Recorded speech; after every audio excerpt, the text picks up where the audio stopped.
we have a situation where we've got a market crisis now in silver because silver is a much needed industrial metal as well as a metal which is attracting investment interest.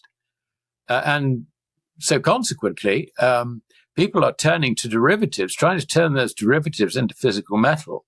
And of course, the mountain of derivatives is infinitely larger than the amount of silver. Although there's another timely part also, and that is that Chinese trading is shutting down for a week because of a holiday. And that just leaves the paper markets where all the manipulation happens operating. So we could see a huge amount of volatility in the next week or two, but that barely matters from the point of view of stackers, the people who have just been buying a little more silver each month or whatever. What today's price action in gold and silver markets suggests is that underlying supply and demand fundamentals, namely safe haven demand, hoarding, and central bank buying of gold, remain firmly in place and are superseding notions of fewer U.S. interest rate cuts amid a stronger U.S. economy, Chinese still squeezing the silver market. Despite silver prices becoming less volatile after an epic bout of turbulence, supplies in China are still being pinched as investment and industrial demand drain stockpiles, Bloomberg said in a report. Former stockbroker Alasdair Macleod and PreciousMetals strategist John Rubino break down the shifting dynamics of gold, silver, and the global monetary order.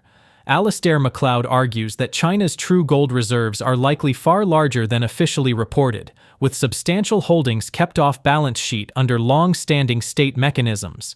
While acknowledging the lack of public proof, Macleod believes Beijing's real gold stockpile could be dramatically higher than disclosed figures suggest. On silver, Macleod explains that China has followed a similar, but more industrially integrated strategy. As one of the world's largest silver miners and refiners, China has steadily accumulated significant quantities. Recent export controls and tighter licensing measures suggest Beijing is increasingly treating silver as a strategic asset. This tightening grip on physical supply is colliding with a Western market heavily reliant on derivatives.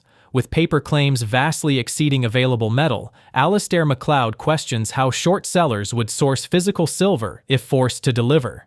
China is actually moving into a more aggressive monetary posture.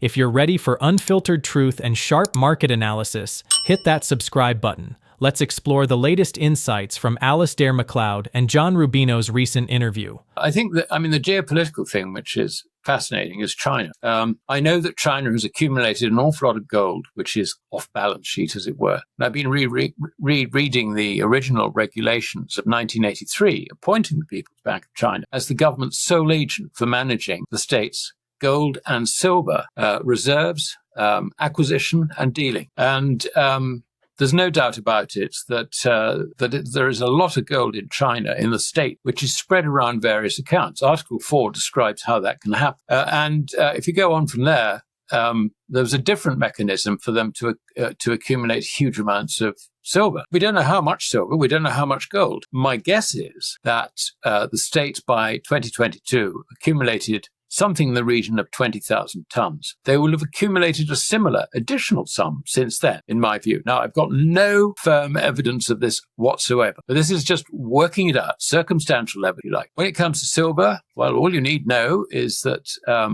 rather like gold, China rapidly invested in gold mines, so the result was that for the last 15, 20 years, she's been the largest gold miner buyout in the world. But this is a small part of what she's been doing. She's also been importing doré from elsewhere, refining it and hanging on to it. And we know how she's absolutely drained Western vaults of their... the same is true of silver. The way she worked silver was somewhat different. She's now the second largest silver miner in the world. She's been importing silver doré and refining that. Even Mexicans, silver doré has been going over there. And on top of that, she's been refining non-ferrous ores, which contain silver. And something like 60% of the world's silver, remember, comes from, as a byproduct of refining non-ferrous ores. So she's been doing that too. She's accumulated a huge, huge quantity of silver, the amounts of which we just don't know. But this has been a policy that she's been doing while suppressing the price until literally, I suppose, around about September last year. At that stage, you had the sort of the spat with America over rare earths. And silver, as a critical mineral, was also part of that policy, not directly, but indirectly. I mean, what followed the rare earths, clampdown on rare earths exports was obviously a licensing situation which applied from the beginning of this year, which gives the state greater control over how much silver actually goes out to the West. So we have a situation where we've got a market crisis now in silver because silver is a much needed industrial metal as well as a metal which is attracting investment interest. And so consequently, people are turning to derivatives, trying to turn those derivatives into physical metal. And of course, the mountain of derivatives is infinitely larger than the amount of silver available. So the idea that, if, let us say, you've sold short in the forward market or on COMAC and, you're going to be in a position where you're forced to deliver, where the hell do you get the silver from? This is the problem. And this is why you've got the hiatus in Western capital markets. I think that what China is now doing is she's actually holding on to silver. She's got a gold. She's also done two other things which are very, very interesting in this last week. The first of which is she's turned around to Chinese institutions and said, sell your US Treasury. I mean, she hasn't made it as direct as that, but it's basically what she said. So where's she doing that? I mean, the excuse was she was worried about volatility of the value of US Treasuries. But US Treasuries have been traveling along without, with diminishing volatility. So that's just an excuse. I think it's part of a plan, basically, to, if you like, kick the dollar. We know that she wants the dollar out, but there's been a big change in her approach to the whole thing. In the past, she's just said, the dollar's demise is not, okay, we don't want to use it, but it's, its problems are not ours. And we're not going to do anything to undermine the value of the dollar. That's been the perception, if you like, that she's got across. She's now getting aggressive on this, turning around and saying, sell your US Treasuries to her investing institution is definitely a break with this softly approach. According to John Rubino, silver has been one of the most compelling assets in recent months, driven by a powerful dual narrative. It's an industrial metal facing structural supply deficits, with annual demand exceeding mine production and above-ground inventories steadily shrinking.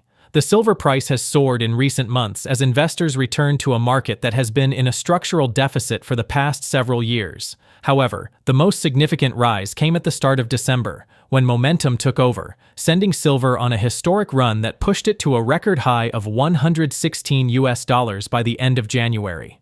Behind these meteoric gains was a highly volatile silver market, which, despite strong fundamentals, became highly speculative and attractive to investors seeking an alternative to gold, which is also trading at all-time highs.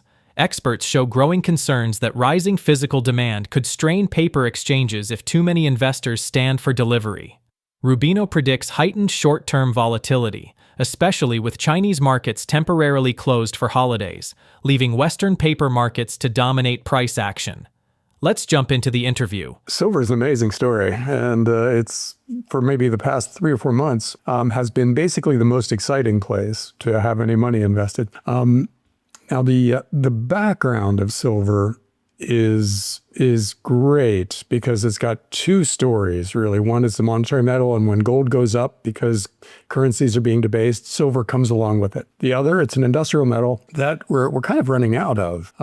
Each year, industry uses more silver than mines produce, and the silver that's left over, that's been in inventory all along, is shrinking. And there's some question about whether the paper exchanges are going to see enough physical demand that it taps them out and they have to default. And that's the really timely part of the story here. Although there's another timely part also, and that is that Chinese trading is shutting down for a week because of a holiday. And that just leaves the paper markets where all the manipulation happens operating. So we could see a huge amount of volatility in the next week or two, but that barely matters. from the point of view of stackers, the people who have just been buying a little more silver each month or whatever, because the long-term story is so great. So my advice for the next few weeks would be to enjoy the volatility from a safe distance. Don't be too wrapped up in it, because the underlying fundamentals are great. Just stick with your silver positions. Don't let a big drop on any one of these days shake you out, because any big drop that happens in the next week or two will be reversed out once everything goes back to normal. Physical is finally, we've been talking about this for over a decade, right? Someday physical is going to start dominating, and then the price will go way up because of that. And then, that's playing out according to the script, except it took a lot longer than it should have. But what we're seeing in the physical market isn't just industrial demand. And industrial demand is a very big deal. Solar panels and electric cars and power plants, they all need silver along with a lot of other critical minerals. But governments are getting into this now too. Russia, China, and India are buying a lot of metals, including silver. The U.S. just announced that it was going to set up a critical mineral stockpile, and silver is included on that list too. So not only do you have, Tesla and Google out there buying a lot of silver, but you've got the big governments of the world too. So the wind is absolutely at the back of silver right now, because you've got these big players who, in the case of governments, they can literally print money. And in the case of a lot of these big corporations, they can print something better than money, which is new high-powered shares of common stock. So, you've got a tremendous amount of potential demand out there on the physical side, and nowhere near enough physical metal to satisfy all the demand if everybody does what they say they're going to. Google, for instance, just announced, or Alphabet announced their revised capital spending for the year ahead, and it was way up. It was already high, and now it's up to like $185 billion or something like that.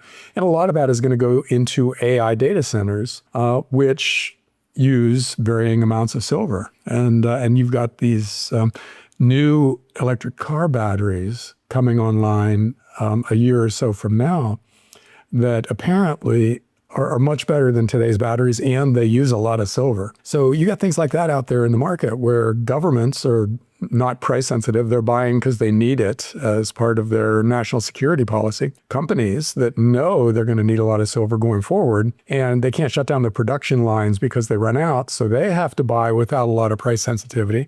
And these new technologies coming on board that use varying amounts of silver, but also can't just be shut down because silver isn't available or it's doing things that it shouldn't be doing. They all have to have silver. So if silver was just an industrial commodity, that part of the story would be good enough to make it a strong buy in the longer term. As Rick Rule said, sometimes the mining stocks will do better than the metals, and this might be one of those times. But, if you're stacking, if you're buying a few silver coins a month, there's no reason to stop that, no matter what the price goes to in the short run, because the longer term story is phenomenal. Oh, and then there's Elon Musk announcing that he's going to put data centers in space.